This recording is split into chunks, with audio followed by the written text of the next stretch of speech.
Welcome back to my FM synthesis tutorials. In this video I'm going to show you how to emulate a filter sweep using an FM synth. Okay, so I'm going to race through, generate a sawtooth waveform. If you want to know how to do that, you can see my first video on waveform creation using FM synths. And then I'm going to walk you through I guess the basic principles of filtering and how we can emulate the sound of filtering using an FM synth. And the reason why we need to do that is because FM synths don't have filters. So, I'm just going to initialize a patch, select an algorithm, turn off the other operators I'm not using, adjust my output levels, 99 for the carrier, 75 for the modulator. Feedback goes to 7, and there's my sawtooth wave, nice and easy. Okay, so one thing we need to look at is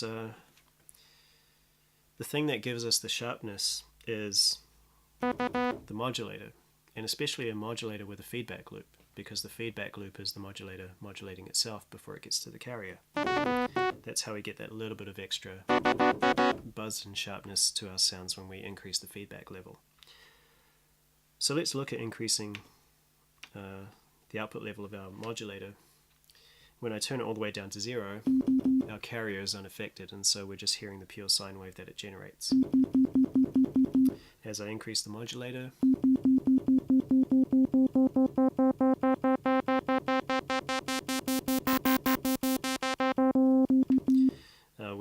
we can hear its output level affecting the carrier. The higher that output level goes. Now there's one problem with that, which is if I hold down a key and move the data entry slider, even though the value is changing, we're not hearing the effect. I need to physically re-trigger the sound in order for it to take effect. So that's not going to work for a filter control.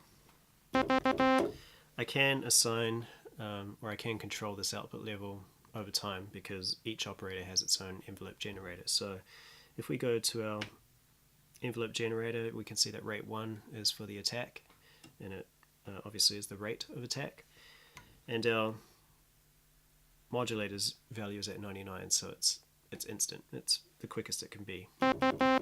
If we reduce that gradually,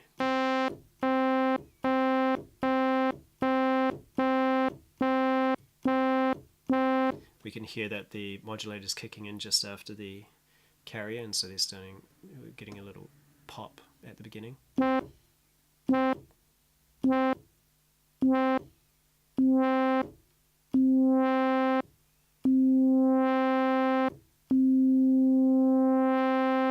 we can see down at around 20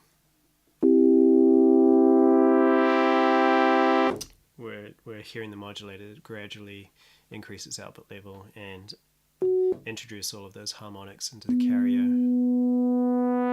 at a slower rate. So this doesn't quite sound right because before anything happens, we're still getting full volume on that sine wave. So we can select our carrier and reduce some of its attack.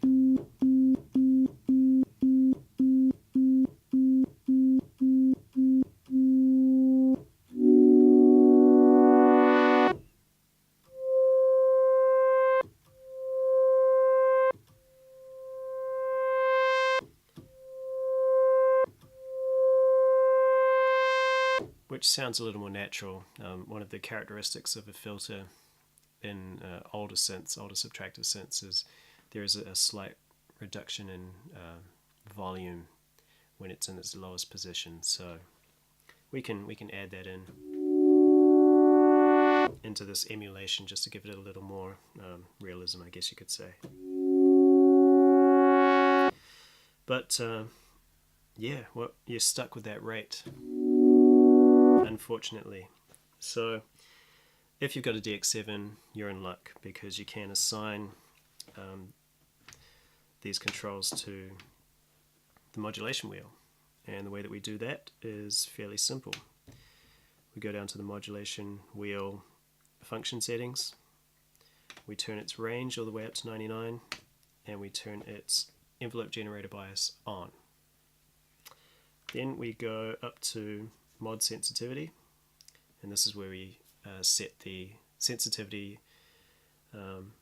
of the modulation wheel, and we can program its sensitivity independent for each operator. So for the modulator, we push it mod sensitivity all the way to 3, and you can see in the lowest position it's not affecting the carrier because I haven't set the sensitivity for the carrier, but already you can hear it is affecting the output level of the modulator.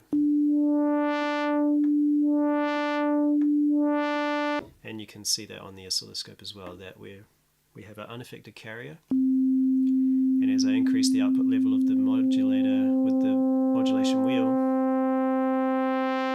I'm changing that waveform over time in real time.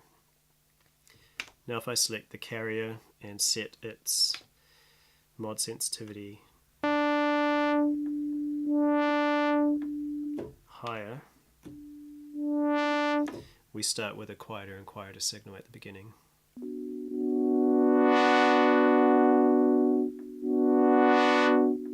If I did it all the way up, it would be pretty much silent.